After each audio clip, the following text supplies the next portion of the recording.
asalaamaaleykum wa rahmatullah wa barakatuhu mbokk yi am di jàmm yi ñu ngi leen di ziara di leen ñaanal jàmm seen télévision Al Mauritania des di feddiliwaat kóllëre yi seen émission penc mi dox di wéyal di ñaan jàmm réew mi rawatina ak doomaanu réew mi nga xam ni ñi nga ca biti réew ñu jox leen cër di leen ziara njiitu réew mi son excellence Mahamadul Cheikh Al Ghazouani rawatina ak jëwriñ nga xam ni ñi ngi leen dénk doxalinu réew mi ñu jox leen cër di leen ñaanal jàmm waaye docteur yi mbokk yi nga xam ni itam ñi ngi ci secteur informel waaye fàttewuñu mbokk yi nga xam ni itam ñi ngi ci bérébu lopito yi jàkkaarloog docteur yi yàlla na buur bi yàlla fëgg seen bopp ñu dellu seen njaboot bi jaayal Moustapha al Karim Seydina Mohamed waaye làqu yi ñu ngi leen di jaal seen i njaboot yàlla na buur bi yàlla jéggal leen seen i bàkkaar xaare leen firdawsi bi jaayal Moustapha al Karim Seydina Mohamed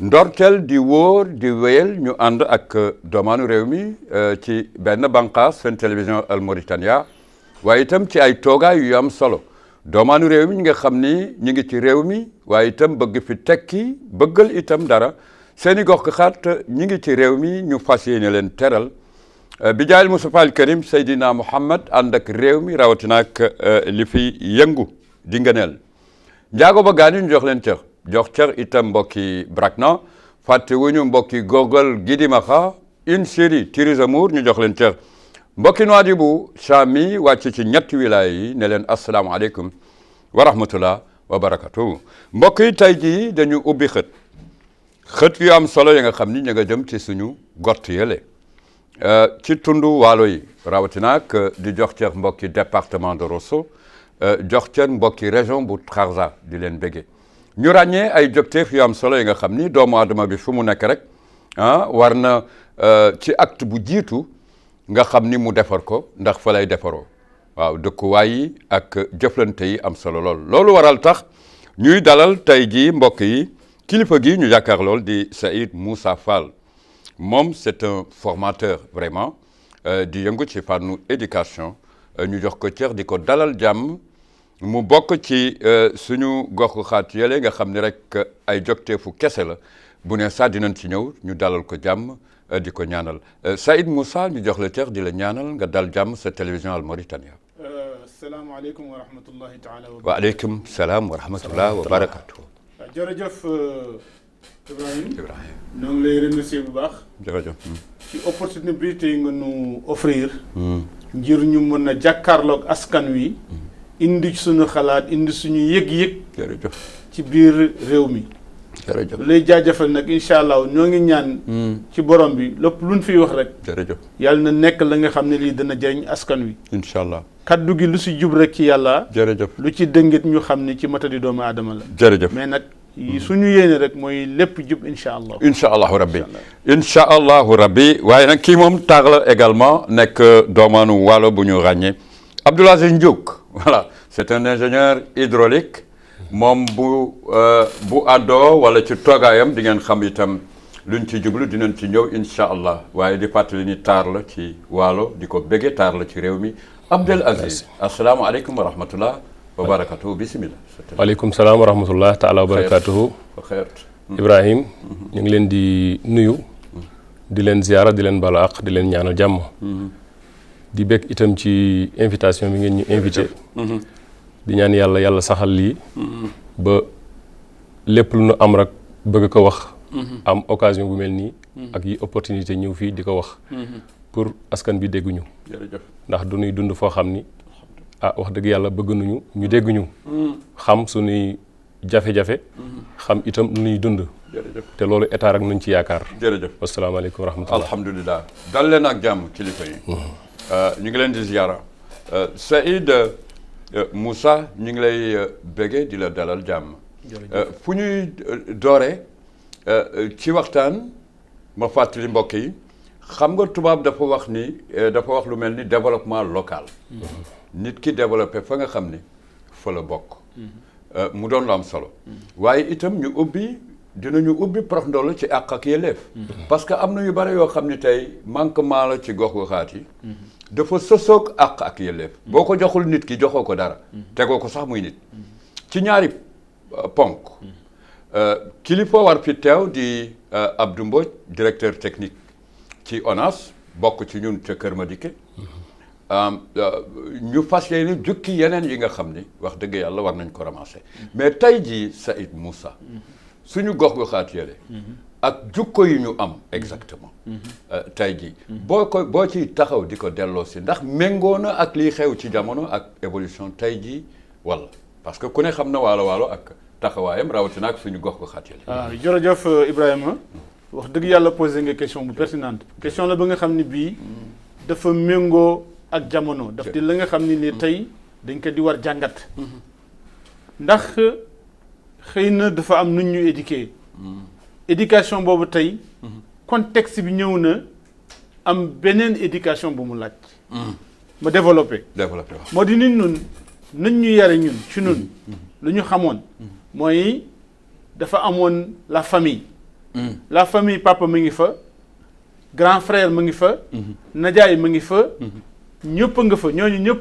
dañu doon agir ci sa éducation donc pour nga def lu benn petite erreur rek sa mag mën na la rectifier sa najaay mën na la rectifier sa papa bu ndaw mën na la rectifier n'importe qui dans la famille ki nga xam ne kii moo la féete kaw rek mën na la rectifier loolu moo taxoon amoon benn yar ba nga xam ne bii moom nañu xamee doomaanu waalo ba nga xam ni kilifa gi bu waxee amul kenn dootu ci teg baat mais contexte bi moo changé tey jamono moo indi ba nga xam ne bii léegi xale bi boo koy yar doo ko yar nañ la yar yow mais dañ koy yar na jamonoom tëddee jamono tey nu mu tëddee moo di ni da ngay may xale bi chance da nga koy may occasion moom ci boppam mu jàngat adduna bi nu muy tëddee tey mu bokk ci langue gi donc nun lu ñu xamoon par exemple moo doon ni nii la ñu topp ci xale yi tey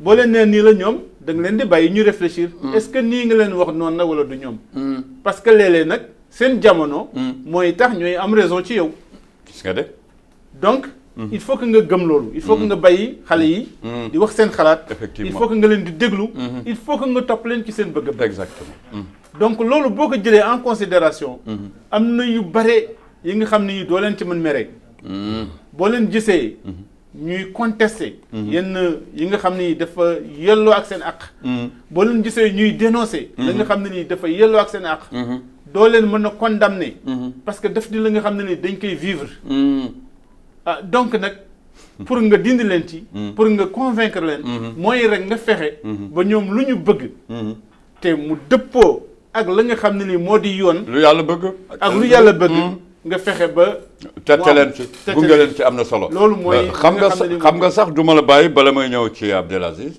mais Saïd Moussa ñun dañ nga xam ci ngor ci dal wallaay ci am jom luñ la jox luñ la dénk nga doxal ko te amul coow mais foofu laa bëgg a taxaw c'est des valeurs que ñun nous avons xoolal li ñuy subir tey ci suñu gox-goxaat yi est-ce que jukko yooyu aussi nekkul un frein qui dit que nit ku su waxul doo xam mais bétam mais vraiment dal gi ñu constaté exactement suñu gox-goxaat yooyu ak li ñuy manqué ci service de base exactement est-ce que du loolu moo ñu ko yóbbul exactement ak jafe-jafe yi éducation yi ak li ñu gëm exactement waaw effectivement Ibrahima la nga wax lu am solo la gis nga wàlla yi ñu ngi partout dans la Mauritanie di servir dans l'anonymat et de grands cadres kenn du leen dégg lépp loo leen liggéey boo teg seen loxo daañu ko def na nga ko bëggee mais nag Moussa kuñ dul dégg nu ñuy régler sa ma ngi noonu nag xëy na nag wax nga ko taxaw am na nag la nga xam ne lii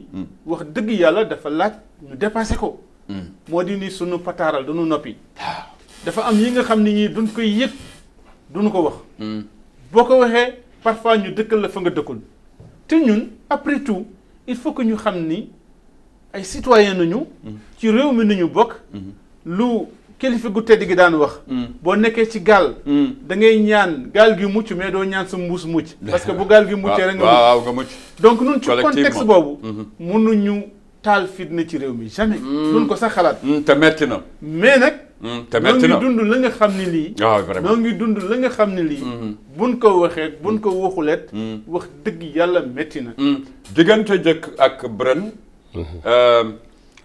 jàpp Rosso sax jëm Kër Madické ak foofu nga xam ni ndeysaan Abdel Aziz suñu gox ko xaat yooyu Saïd Moussa jom ak ngor mais lu ci mel ne service de base ak yelleef exactement metti na la ak liy xew jamono yi wax nga lépp gis nga dafa am service de base yi nga xam ni wala moom nañ daan foo leen fekk ñu ngi koy jooytu yàgg na mais ba tey ma nga fa problème éducation ma ngi fa problème santé ma nga fa désenclavement ma nga fa mais tey problème bu ñu gën a jànkonteel mooy problème mu ndox mi. est-ce que l'eau waay waay. xam naa ni l'ingénieur est là. l'ingénieur est là.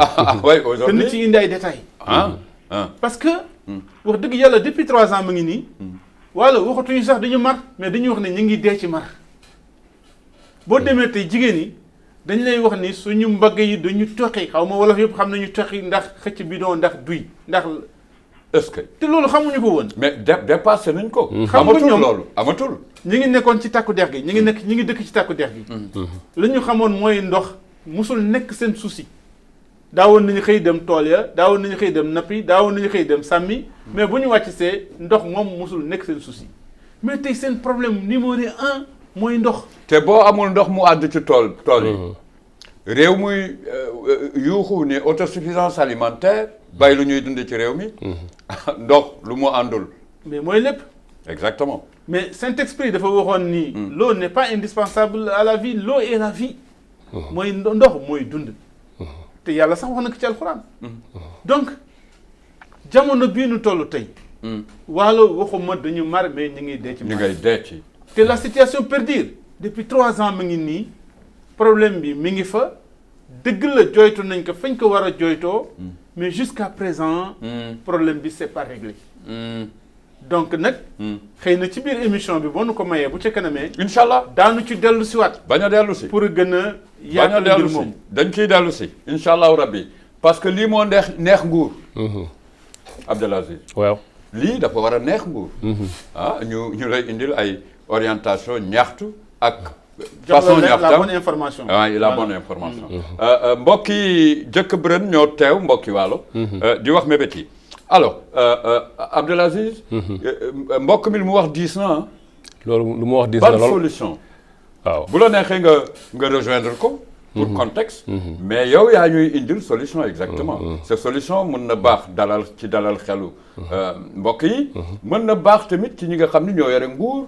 war a intervenir exactement suñu localité. waaw xam naa comme ni ñu waxoon sànq rek. mooy dellusiwaat.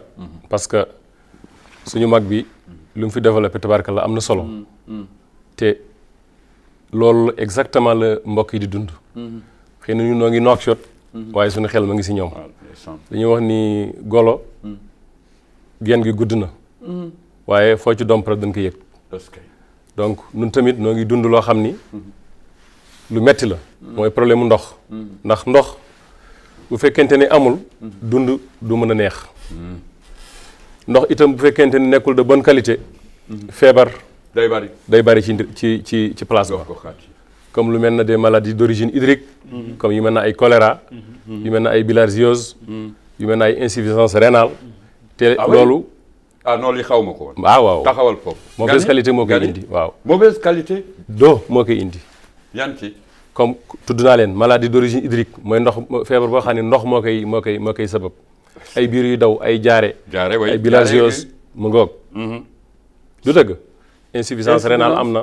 ah oui parce que ndox bi bu nekkul bonne qualité rein bi day sonn day liggéey ba mujj sonn. te su mënatul filtre parce que daañu ci ñuy filtre à sable yi nga xam ne moo nekk foofu day filtrer bu fekkee nag lu muy naan baaxul bu yàggee loolu rek lay mujj indi feebar lay indi. am na yeneen xeeti feebar yoo benn bi si jekk feebar bu bon la si ñoom. day lor doomu aadama da koy gaañ. léegi nag naka suñu mag bi junjee. dinañ ci mën a dugg dëgg-dëgg. parce que xëy na loolu moo tax nu ñëw fii. effectivement yow yaa ñuy jox solution lépp ngi ci yow exactement. waaw l'arcane de l'émission c'est lui exactement waaw. léegi suñu dëkkaan yooyu dañuy nekk ci ay difficultés. ay coono depuis nu mu ko waxee depuis 3 ans. boobaak léegi amuñu ndox waxaatuma di am une eau de bonne qualité. léegi nii naanatuñu presque. mais fi ñuy jëlee ndox dafa sore. qui a soif waaw qui a soif moom nga baal ma. waaw tubaab daf ko wax ah. waaw qui a soif ne reconnaît pas la qualité. la qualité waaw la bonne. mu nga woog léegi. oh li nga xam ne lii ñoom defatuñ ko woon mooy dem di rooti ci ay teen wala di ko wuti fu sore si biir dex loolu actuellement moom la ñuy dund te loolu yëpp ay risque la léegi coono gi ñuy dund moo di réseau bi joxeetul dara daanaka biir bërën gu mu nekk sax bërën daaru am na ci léegi quelques quartiers rek ñoom ñooy am la ci des amul gaar amul bërën ngay wax cekes waaw maa ngi ci bërën demaguma jëkk tekes mi ngi si bërën ci boppam sax actuellement ñenn ñoo am ndox ñenn amuñu ndox su paree foofu réseau bi refoulement bi mu ngi dem di distribuer jëm Takash continuer jëm jëkk ñooñu ñoom gëj nañu am ndox ñoom ah oui te sonn nañu trop mais ñooñu fu ñu jëlee ndox Abdelaziz ñooñu ñëpp ci benn réseau bi la ñu bokk station de traitement bi ma ngi nekk bërën foofu la lépp di xewee source bi foofu la bu ko jëlee ci biir dex gi am na benn pompe immergée boo xam ni mooy xëcc ndox mi sànni ko ci bassin yu nekk foofu bassin de traitement yi su paree daf koy sànni ci château d'eau bërën am nay pompe de surface ñaar yu fa nekk sama rangoñ yaa ngi tuur waaw je suis vraiment affecté non dafa métti hein franchement su ko bu ko yóbboo foofu une partie bi jëm na bërën une partie bi day continuer dem Takash continuer dem jëkk loolu nag am na problème bu day nañee ba fa nekk xëy na dox nañ ci ba sonn mais ba léegi jusqu'à présent solution amagul solution yi nag yaakaar naa ni moom sorewul waaw naka solution yi sorewul naka parce que bi ñu laajee dañuy xool mosoon nañu def benn diagnostic xool réseau bi yëpp conduite bi de distribution bi mais amul fuite donc su boobaa ñu accuser pompe yi wala groupe nee nañ ma indi nañ fa groupe de 30 kVA kon loolu normalement mën na alimenter loolu mais ba léegi problème bi persiste na ñu ñaar def ay diagnostic démb dem naa CDS doon xool historique bi ak archive yi effectivement mais li ñu gis foofu actuellement mooy armoire yi nga xam ni ñoo fa nekkoon bi ñuy installé réseau bi nga xam ni armoire bi ma ngi jëlee courant am ci groupe bi su ko joxee mu transformé ko jox ko pompe yi jox leen lu doy ñu liggéey pompe yi léegi bu amee courant bu doy day xëcc début 15 mètres cube bu doy joxe ko donc boobu defee 10 heures de pompage 150 mètres cube lay joxe léegi nag armoire yooyu ni ñu changé indi fa ay variateur yooyu nag joxewul dara mais kan moo ko def mën nga wax ni kon source bi c'est le ministère qui l'a fait waaw wax nañu variateurs yi wax nañu ne bu ñu jooytoo problème bi ONSER mooy ñëw ONSER la ñuy wax ni moom mooy ñëw changer armoire yi fa nekkoon ñu indi fa ay variateurs mais variateurs yi nag moom nañu yaakaar ni problème bi dëgg-dëgg source problème bi war na nekk ci variateurs yi bu ko nekkul mu ngi ci pompe immergée wala pompe de surface yi donc problème boobu nekkul problème boo xam ni lu métti la ci état pour mu vraiment avec des milliers de personnes yoo xam ni tu les prives d'eau waaw mais xam nga réseau bi rek réseau boobu centre station de traitement bi loolu yëpp muy liggéey coût bi dafa cher déema ba ma xoolaatee foofu ci bi ñu doon def ëbdan mën nga ni dana dem ci autour de 100 millions ah oui 90 millions à peu près ci station de traitement bi ak pompe doseuse yeeg sulfate beeg chloration yëpp yu may àndal loolu la combien de millions waaw bare na à peu près maanaam à peu près mën nga ko jox 100 millions daal mais dañ ko ëpp ci jamono bi xëy na prix yi ni ñu yokkee léegi dama bëgg wax ni kon loolu bu fekkente ni dañ doon xalaat pour am leneen kon ñoom lu ñu gën a bëgg mooy ñu defaral leen bi nga xam ni moo fi nekk bii nii nga xam ni exemple buñ ko réparé fekk un diagnostic global lépp lu si nekk comme anomalie ñoom ñu xam ko changé ko loolu yomb la si état pour mu def moo gën a yomb te moo gën optimal te su boobaa ñoom la ñuy xaar parce que ñoom dañu mar dañu sonn nekkuñu di xaar loo xam ne mu ngi ñëw te egseegul donc comme lii mu ngi fi bu ci état wala les autorités locales bu ñu ci taxawee dans 24 heures moins de 72 heures yëpp mën nañu ko régler. Qu'est-ce que vous appelez autorité locale? waaw xëy na le maire est concerné. waaw maire mi. le maire de Rosso. ak les députés ñoom ñëpp bokk nañ si. ñu taxaw. waaw ñu taxaw même mën nañ taxaw sax jàkkaarloog ONAS. waaw jàkkaarloog ONAS ONSER ñu ngi mais ONSER aussi. mais yow aussi li nga wax. lu pertinent la monsieur Moussa. bala ñuy xaar leneen yu jar ay millions. nu ñu defar bii te c'est possible. waaw te c'est possible. sa expertise yow. exactement en tant que doomaanu Waalo. merci on en a plusieurs des cadres yoo xam ni ñu ngi ci réew mi. dans plusieurs domaines. différents. différents domaines. war nañ leen mettre en valeur exactement. mais est-ce que jaadu na. bu ONSER di ñëw. wala ONAS di ñëw wala le maire di ñëw. qui s'adresse à toi parce que li ngay wax nii da nga xam exactement le problème. est-ce que vous êtes utilisable sa disponibilité pour régler ce problème-là d'urgence. waaw mu ngi dépendre ci xëy na jot bi ni am rek. xëy na nun mënuñ leen jox solution wan leen ay piste nga xam ne bu ñu ko toppee. def ko ni ñu ko war a defee day marché waat normal. kii léegi mbokk yi c'est un ingénieur. hydraulique. ay waajuram amuñu ndox ci village bi. ci village bi waaw c'est vraiment alarmant. L'eau, source de la vie. Il n'y a pas d'eau, il n'y a pas de prière normale. topp yàlla bu normal. amul donc on ne peut plus imaginer ça. surtout fu ñu toll ci jamono exactement. Moussa dafa am looy ajouter exactement. waaye la muy ajouter moo di nii Aziz lu mu wax lu am solo la.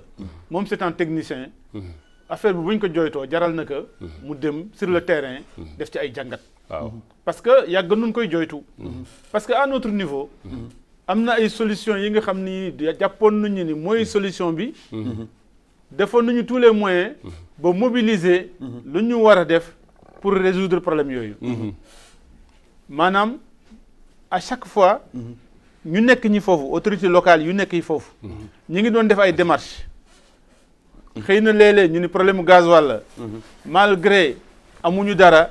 ñu làmb seen poste jëndee des volontaires pour régler problème boobu. dans le tas ci village bi. ça fait 2 ans 3 ans au village les gens du village au niveau du village. à chaque fois bu ñu ñëwee problème bi am na rek à leur niveau ñu essayé xool ñoom nañ koy régler. exactement mais boo gisee tey ñuy waxu. mooy dañu dem ba mënatuñ ci dara. waaw dañu dem ba Ibrahima actuellement dañuy jàq. la wolof di wax jàq moom la ñuy def léegi. actuellement dañuy jàq. parce que franchement parlant fopp fu ñu waroon tapé porte bu ñu waroon def lépp lu ñu yaakaar ni woon ni solution la. def nañ ko mais gisuñu. tey nag problème bi mu ngi nii. lu ñuy ñaan.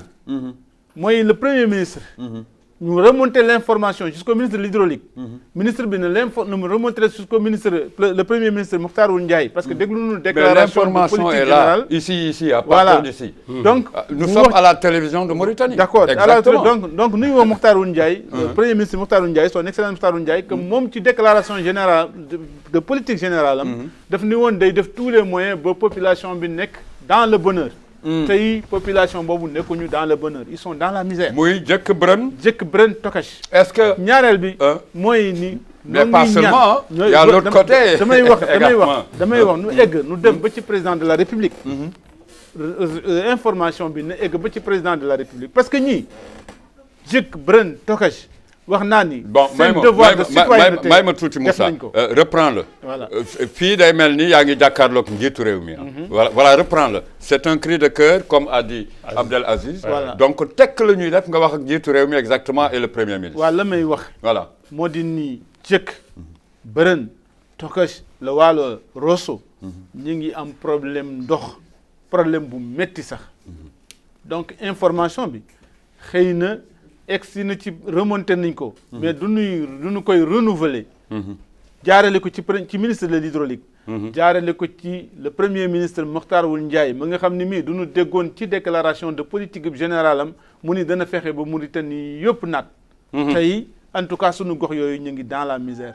di remonter di dem ba ci président de la République. di ko wax ni moo njaboote ñëpp bu soxloo Waalo. am nañu esprit de citoyenneté ba nga xam ne bii du ñuy taxaw def seen devoir.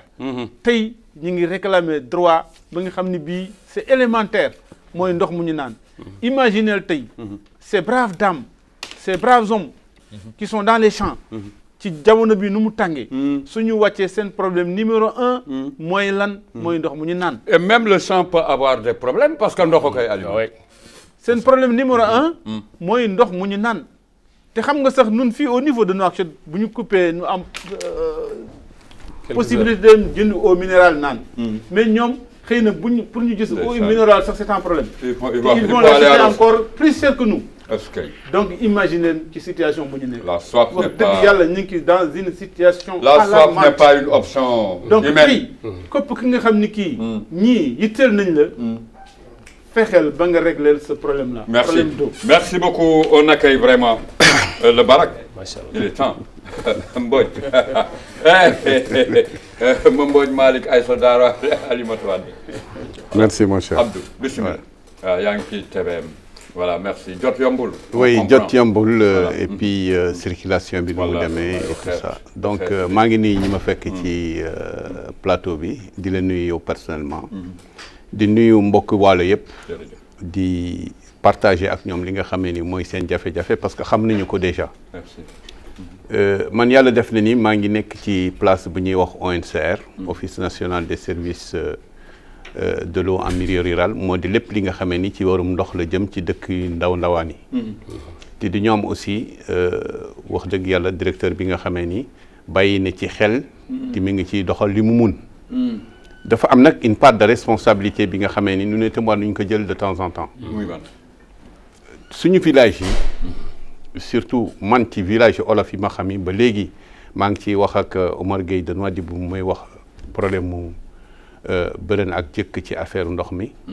ñoom dafa am li nga xamee ni moom mooy redevance bi nga xamee ni dañ ko war a fay. ci population yi dañuy yore aussi li nga xamee ni dañu ko war a def mu nekk ay actes de citoyenneté. gratuité amul fenn. ndaxte loolu ñuy joxe lu mu néew taxe la impôt la bi nga xamee ni dañ ko war a delloo rek.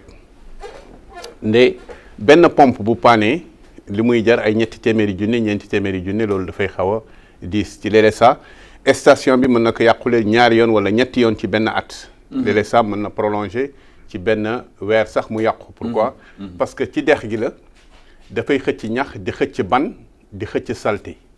ci loolu chaque fois bu paane ONCR day intervenir pour ñëw exactement dépanner leen difficulté yi am na mais ni mu amee ci Waalo bi noonu la amee aussi ci yeneen zones yi.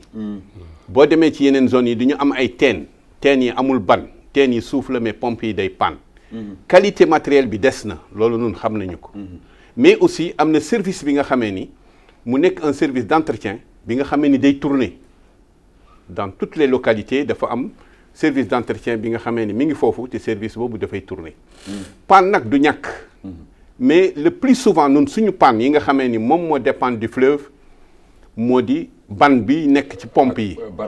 ak barax bi. yooyu ñooy gën a gaaw yàq matériel. xam nga kenn du wax ni état bi wala gouvernement bi wala ministère de l'hydraulique intervenirul ñi ngi intervenir intervention bi doyul d'accord nañu. intervention bi am na lu manqué d'accord nañu waaye aussi ni ñu def état des lieux bi nga xamee ni moom moo tax pompe yi ak matériel bi di yàqu. pompe boo ko jëlee sànni ko ci biir ban du xëcc lu dul ban te pompe kenn defu ko pour mu xëcc ban bu xëccee ban day yàqu. mais c'est pourquoi doguma la DT on a vu le directeur de la SND hier. qui a visité le pompage. et qui demande à ce que ñu désherber. am na aussi beneen qualité bi nga xamee ni dafay ñëw. dafa am ay centres d'épuration les centres d'épuration mooy ñi ndox mi jóge bi ci dex gi ñëw ci centre pompage bi ñu épurer ko def ci eau de javel def ci et cetera. loolu en un moment la quantité d'argile bi nga xamee ni bi dafa nekk ci biir kii bi ci biir conteneurs yi. dafay fees dell ba pompe bi du mën a liggéey. donc yooyu c'est des impératifs yi nga xamee ni ñun duñ ci war a tenir compte. mais néanmoins li nga xamee ni quand même ñu ngi ko war a def dans les villages. war ko def aussi kooku duñ koy généraliser. du question Waalo du question benn boor la. partout problème yi dafay am. les équipes d'intervention ñu ngi ci terrain bi. ñu ngi am un directeur technique bi nga xam ne ni aussi mi ngi ciy dox matin midi soir il a des équipes qui sont sur le terrain. ñu ngi changé. avant-hier hier ba tey maa ngi ciy wax ak Omar Gueye pour problème mu jëkk ak bërëng parce que du ñu am problème pompe. mais aussi. mais est-ce qu'il y a une partie qui doit répondre sur le plan ñoom quoi xam nga maa ngi koy poser question l'ingénieur ma ni ko mais la partie citoyenne maintenant. mais exactement foofu laa bëgg a ñëwee foofu laa bëgg a ñëw xoolal gi Dakar ñi ngi ñuy jëm ci xew-xew jënd nañu leen pompe dem nañu pour monter leen ko seen pompe bu ñu ko monter ak bu mu yàq motul sax juróom-benn weer. oui oui. mais kii il vient de dire que benn installation bu njëkk bi moo gën bi nga xam ni on sert. waaw mais kooku moom lay wax qualité. non mani qualité matériel bi. xoolal man moo tax ma ni la ñoom ñaar c'est des solutions ah. waaw d'accord. xoolal may ma minute. exact xoolal ma ni li nga xamee ni moom mooy solution bi. moo di man dama mettre en mal qualité matériel bi. xam nga qualité matériel bu njëkk bi ak léegi du benn. dañuy gis ay pompes yi nga xamee ni c'est fait il y a 5 ans 6 ans. ñoo gën a sophistiqué pompe bu bees nekk une nouvelle technologie. qui est fragile. loolu aussi avec la qualité de l'eau bi nga xamee ni moom lay tiré day indi toujours ay panne. man défendre samay village lay défendre. effectivement oui samay village aussi moom mooy tax may wax. les mêmes problèmes. dégg on a les mêmes problèmes. mais nit gi aussi da ngay jékki ba saa nga taxaw nga xool matériel bii ñu may jox. ak matériel bu njëkk bi lan mooy seen différence. matériel bu njëkk bi ni mu mel ak qualité matériel lu tey du benn c'est pas la même chose. ah l'ingénieur a raison aussi. dégg c'est pas la même chose. c'est la qualité du matériel mais c'est pas le service est là. mais qualité matériel bi moom la ñu mettre en. Et qu'est-ce qu'il faut selon vous, monsieur? Mais c'est très simple. Il va falloir tout simplement que ni qualité matérielle bu ñu yénnee bi dans des zones comme ça ñu xam ni ça correspond à l'attente des trucs parce que pompe buy dem bi ci ndox bokkul ak buy dem bi ci dex bokkul ak buy dem bi ci teen. ndoxu dex gi moo gën a tilim moo gën a bare problème moo gën a bare c'est-à-dire des résidus comme les floculats de sable argile bi di taq ci pompe bi que quand c'est dans un forage le forage est beaucoup plus propre que l'eau du fleuve. Donc la pompe bi nga xamee ni moo nekk au niveau du forage ça dure beaucoup plus longtemps que la pompe qui est dans le fleuve la pompe qui est dans le fleuve a beaucoup plus de risques de tomber en panne chaque fois que c'est possible. Dégg nga mais nag il y a un service qui est là et qui est à cheval partout et à tout moment. Et qui est au courant. Et qui est au courant de toute la situation. li ñuy wax jëkk di ko wax bërëng di ko wax au niveau du Bracnan du Gorgol de partout ils sont au courant de ce qui se passe et les services sont en train de travailler mais changer une pompe nécessite ne serait-ce que 24 heures. mais Déthié par rapport ak nous et le gouvernement et tout ce qui est en train de se faire exactement nous on suit il y a plusieurs moyens qui sont libérés pour régler ces problèmes-là exactement mais est-ce que selon vous en tant qu'ingénieur et population de l'autre côté il est normal qu'on arrive à cette situation-là en 2025 aujourd'hui. oui bon xoolal Ibrahima. man ci loolu laa bëggoon dellu si. xoolal xam nga lu ñu raté doon lui après nga ñëw. xoolal xam nga lu ñu raté ci lii dafa bari promesse yi ñu defal yi dafa bari. et du ñu xalaatoon ni en 2025 dootuñu nekk ci étape bi dañu war a nekk ci beneen étape. mais fu ñu nekkoon en 60 70 80 ba 90 foofu la ñu nekk ba tey. il faut se dire la vérité dans les villages c'est la même chose. les équipements yi nga xamee ni moom la ñu defoon dans les années 90 2000 ñoo fa nekk ba léegi amul changement. donc renouvellement boobu des équipements c'est une nécessité. dafa war a am. Les villages ont augmenté en population, la surface des habitations a augmenté, tout le monde est... La consommation d'eau, donc, bu ñu ko calibré woon sur 4 mètres cubes par jour, aujourd'hui, ils sont à 10 mètres cubes. Donc, il faut conformiser matériel 10 mètres cubes par rapport aux populations de trucs. Ci loolu dafa war a am. Maintenant, oui. Maintenant, comme vous venez de dire, li nga wax noonu actuellement, contraire bi nag moo am. Parce que avant pompe immergée bi nekkoon si biir dex gi doon xëcc ci 15 mètres cube heure doon ko sànni ci bassin de traitement yooyu ay flocage yooyu ngi wax noonu. actuellement nii à l'heure actuelle 4 mètres cube heure lay joxe actuellement. c'est la pompe c'est la qualité de la pompe. mais ñaar laa wax ñaar mën na nekk. mënoo tëb rek accuser pompe bi dafa am lu ñuy wax actuellement yi fa nekk variateur. te indi nañu fi groupe de 30 kVA normalement bu variateur bi baaxee day jox courant normal pompe bi lu mu war a joxe 15 mètres cube ba mën na ko génn. variateur bi nag yaakaar naa ni baaxul. wala boog am na problème moo tax intensité bu doy bu mu war a jox pompe bi pour mu mën débuter 15 mètres cube mu ngi mel ni nit ku xiif nga bëgg ko dawloo du daw. nit su xiifee wala mu mar nga ne ko dawal dafay daw tuuti taxaw. pompe bi loolu lay dund actuellement. la pompe. waaw ñaar laa wax variateur bi.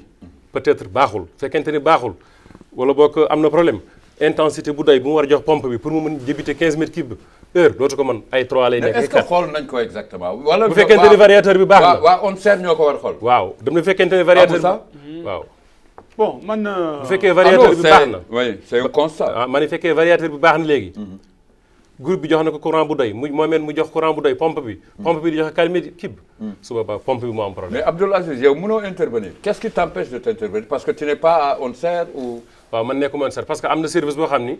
ONSER wax dëgg yàlla ñoom ñooy service de l'État boo xam ni loolu seen kii la seen domaine la ñoom ñooy intervenir parce que tey jii fekkante ne woon ni dem nañu ba ñoom mënatuñ ko régler dëkk bi ñaan leen ñu defaral ko seen bopp wala sax maanaam délégation de pouvoir boobu normalement day jaar autorité de régulation ba ñu xool ñoom ñoo ko war délégué lu dëgg donc loolu ONSER la ça relève de la compétence de l'ONSER. D'accord. Alors Rosso aussi en général comme DT nu mu ko waxee qui souffre problème de l'eau qualité d'eau exactement qualité d'eau bu doy waar mais pourquoi ça revient chaque année selon toi bon cette qualité d'eau qui touche à tout le monde li may lu may wax ni un peu longtemps kooku c'est le problème du barrage di Diama de Diama pendant man de damay rus ne du ma ko naan en tout cas vraiment non kooku il faut remonter un peu plus loin dans les années 70 jusqu'avant ñuy def le barrage de Diama l'eau venait ndox mi da daan ñëw mi ngi wex ñu chargé barrage yi mu dem après ndox mu set moom mu ñu doon jàpp moom la ñu doon alimenter dëkk bi te amuñu woon problème bu mel nii. Voilà. C'est ça. Depuis que ñu def ce barrage là on a ce problème de qualité d'eau. C'est les conséquences du barrage. C'est les conséquences. am na avantage mais am na inconvénient. même Tifa bi non mais attends alors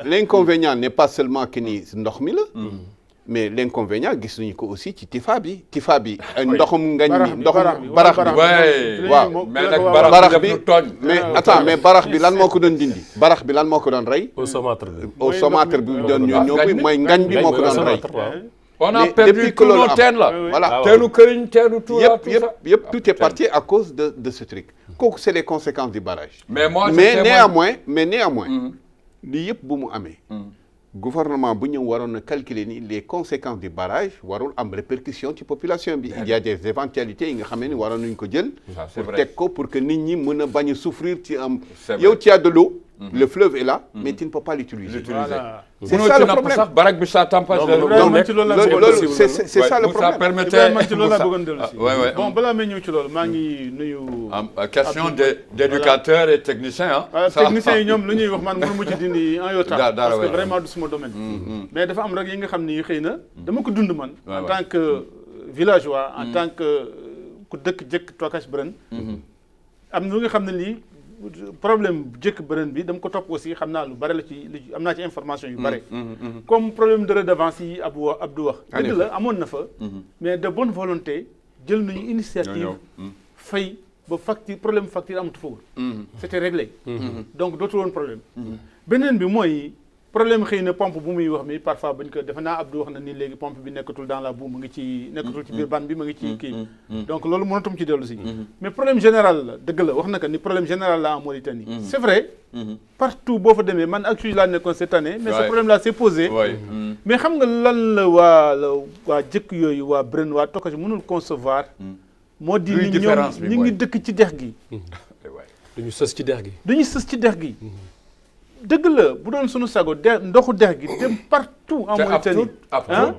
mais mënoo imaginer ndox mi dem ba Kifa jëkk Bren Tokache am problème mu ndox mais le problème est là man je dis que ni man dama bëgg ñu comprendre ñaari mbir ci loolu sama bopp laa koy commencé ñun amuñu problème mu ndox problème mu traitement ndox lu ñu am ndox day ñëw mi ngi wex ñu traité que mu neex nit ñi naan ci dama ni équipement yu nekk yëpp dans la vallée nekk dans certaines régions de la Mauritanie dañ ko war a changer.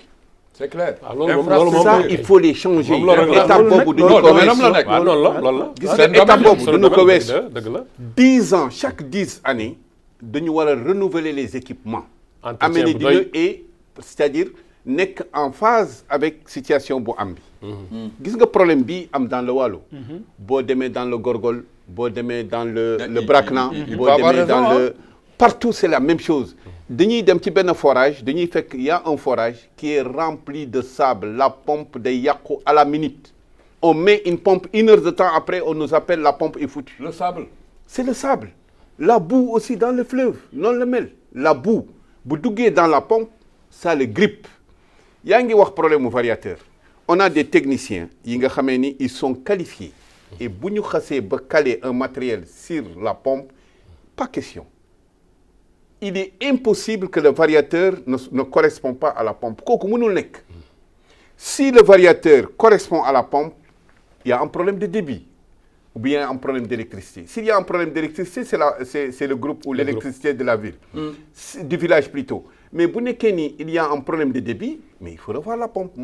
La qualité des pompes pose problème. Alors il faut donc il faut s'adapter. Non, il faut réadapter la situation dans l'ensemble avec matériel. li muy wax leer na. leer na mais bëgg waxoon ci wolof askan wi mani matériel bi nga xamee ni tey jii moom lu ñuy def moom lu ñuy indi.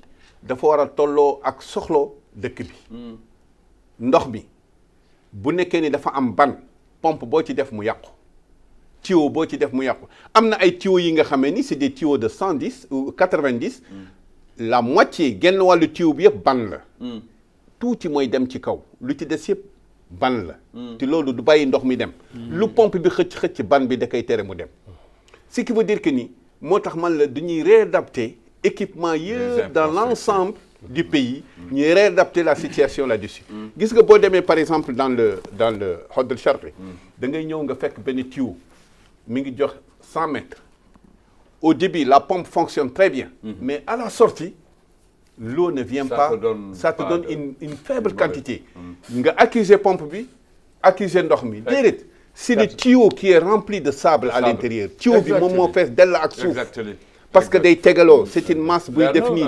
di tegaleku ba empêcher diamètre ndox bi dem correctement donc nun ci côté Waalo c'est pire parce que ban la day xëcc ci barax bi day xëcc ci ndox mi jën yi sax léeg-léeg sax jën yu sew yi dañuy dugg ci biir pompe bi dem ci amul benn pompe bi nga xamee ni def nañu ko pour mu téye bañ a téye ban pompe lu mu dëgër bu ci ban taxawee waaw loolu dëgg la mais pompe loolu day mais qualité pompe day am crépine waaw day am crépine biñ ci def crépine boobu mooy tax yi muy wax yëpp du ko mën a xëcc wala boo xëy na lu si jàll du bari non crépine bi day tere ndox mi dellu peut-être à long terme lay commencé def genre tassement yi muy def ci biir rôle crépine te loolu crépine bi mooy lan rôle day tere ndox bi dellu bu ko xëccee du delluwaat kese ok mais du ko empêche non mais nous allons on s'approche de 2030 xam nga réew mi dañu signé ay convention yoo xam ni à 2030 5 ans moo nu dese.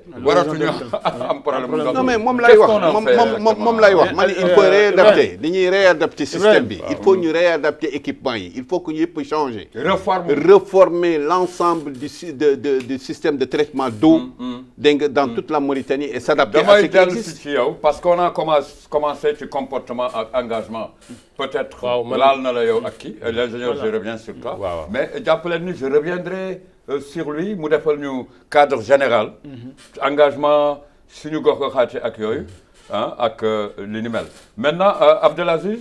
dafa am techniquement looy dolli. bala ñuy jox Moussa dama bëggoon wax rek bu dee ci wàllu AIP addiction en AIP.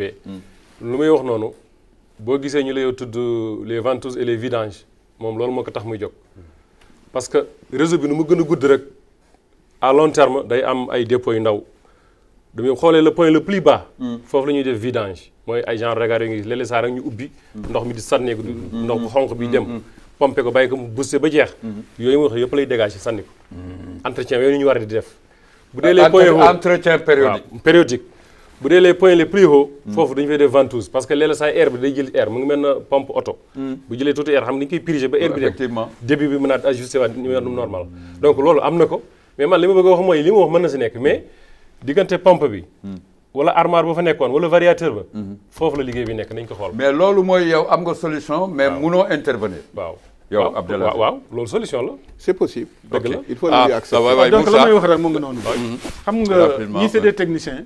la ñuy wax xëy na bon nun mënuñu ciy dindi dara. d'accord mais nun lu ñuy wax rek. moo di ni population bi actuellement tey actuellement xëy na ñoom problème technique yi yëpp ñuy wax.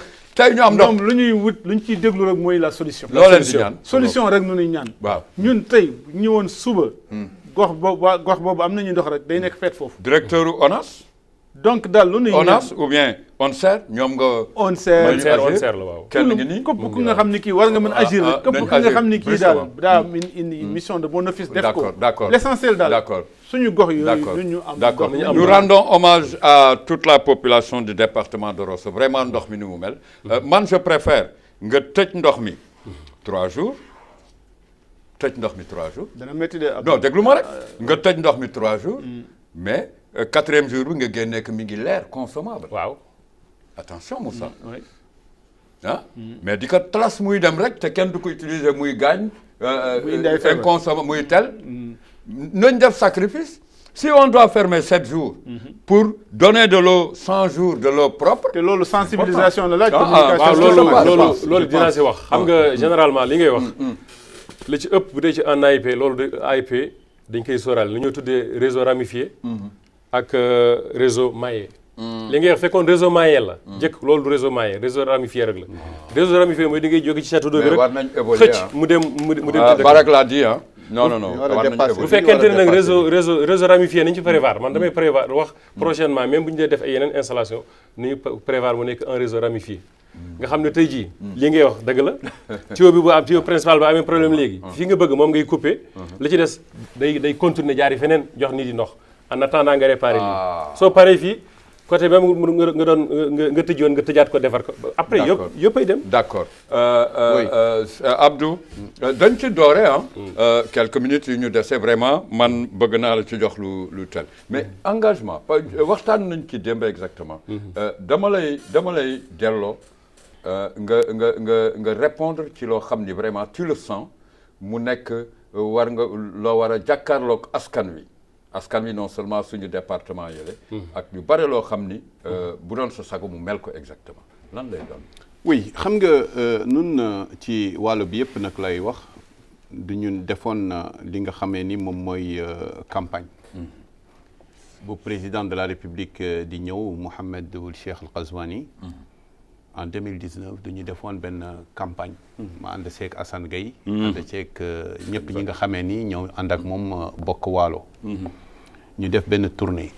tournée boobu ci l'ensemble des villages ñëw nañu xamal leen ni kii tey jii ñuy wutal réew mi.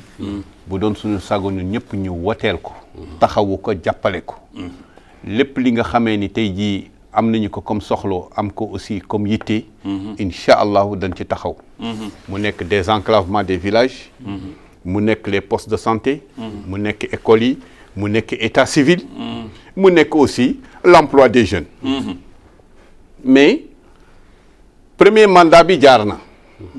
bu premier mandat bi jaaree ñu ni xaar leen ñu xaar deuxième mandat xëy na le premier mandat il y avait peut-être d'autres priorités yi nga xamee ni xëy na les villages et cetera dana mën a changer. Covid bi ñëw on a pensé que ni aussi le Covid était une entrave au développement de ces localités. mais boo gisee ñu xaw a taxaw ci wax ak suñu askan. ci li nga xamee ni moom moo am. askan mënoo ñëw wax ka dara. gisoo ci dara pendant juróomi at ba juróom benni at nga continuer di ñëwaat di leen waxaat. ba nga koy wax dara te ndorteel ba. fekk na mu sonn ba mënatul woon ci au départ dañu leen fekk déglootuñu kenn. on a le problème de Thiambène toolam yi nga xamee ni Thiambène tool yi ñu fa nangu yi nit nangu ko ba léegi kenn réglé wu ko. yeneen i villages yi dara changé wu fa. du école du poste de santé du désenclavement tout dernièrement. gisoon nañu benn oto bu doon dem kii li ñu koy waxee ci Fass fan la mujj ci biir ndox. les inondations on n'en parle pas. ñu ndox def daaw ce qui veut dire que ni aujourd'hui ce n'est pas un débat. pourquoi ce qui veut dire que ni ñun quelque part. duñu xool ba xool xam ni xëy na lu ñu doon wax suñu mag ñu fi newoon nag doon def politique parce que duñu leen doon dig. ñuy ñëw ñoom itam naan population yi def leen bàyyi leen gis nañu ni loolu yëpp kenn defu ko. mënatuñu continuer. di ñëw daan population bi ñëw leen ngeen def lii li ñu mën a def lu dul toog déglu te du ñuy ñaan ni lii nga xamee ni moom moo des ci mandatu président Mohamed Cheikh Al Ghazouani mu dimbali ci ces villages là dans le désenclavement jox leen quelques postes de santé jox leen quelques écoles te Azur war na leen xamal dara gisuñu benn village bu am benn école wala benn poste de santé wala ñu désenclavé ko ñu ni kii kat gouvernement bi la jógee gisuñu ko. ci loolu moom moo am. ñu ngi nii am problème mu ndox. mais qu'est-ce qui est le problème représentant. pourtant on a des élus on a des cadres on a des représentants. Ibrahima y a un problème jaru ko sax. non attends.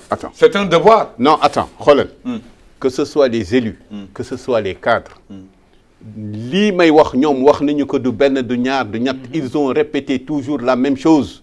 mais ils n'ont jamais eu de solution. c'est ça la réalité. Depuis des années nos cadres. nos élus, nos hommes politiques, les populations, ils ont toujours réclamé. Où se situe le problème selon vous? Mais où se situe le problème? Vous êtes technicien politique et... Non, attends. Oui, technicien politique ne veut pas dire que ni. Alors, man, je ne peux pas me mettre à la place de Wally. Oui, rapidement, mais on n'a plus assez de temps. Man, mënuma rebondir à la place du Wally, mënuma def à la place du Hakam, mënuma def à la place du ministre, ni de rien du tout. Nous, ce qu'on demande dans ces villages-là, c'est un désenclavement des postes de santé, des écoles, le problème de l'eau, l'état civil. Le problème. Le service de base. Les services de base, le minimum, mais rien n'a changé. Où sont les ministres qui sont venus prendre le besoin des populations locales? Mais ça a été toujours comme ça. Ça a été toujours comme ça. Au moment du vote, au moment de la campagne, au moment des votes, au moment des votes, au moment de la campagne, tous les hommes politiques descendent sur le terrain et ils font des promesses. Gis nga promesse yooyu. Heure bu campagne bi pare nañ ci. 5 ans. Je m'adresse au ministre de l'Agriculture. Il me disait que personne ne parle avant toi. On l'a plus revu. Voilà. Loolu moom c'est plan nu ñu àndee campagne la exactement. Il est en train de revenir sur ça mais sonn nañ. Ah non, on était fatigué. Oui, rapidement après ñu jox Aziz Abdou mooy tëj. dafa brosser ay idées yu am solo. yi nga xam ni bu ñuy waxante dëgg rek. les yeux dans les yeux. moom la bopp doomu Waalo di yëg. waaw mais émission complète actuellement moom dafa war am émission bu doy pour. actuellement. franchement parlant. bare na ñi nga xam ni ñi xëy na. politique bi bëggatuñ ci sax wax. non parce que dañu am kersa. parce que c'était difficile nga approcher say mbokk. convaincre leen. pour leen indi pour ñu jox état bi seen carte. te def nañ que l'état a gagné ci zone yi ma lay wax tey ñu ngi am.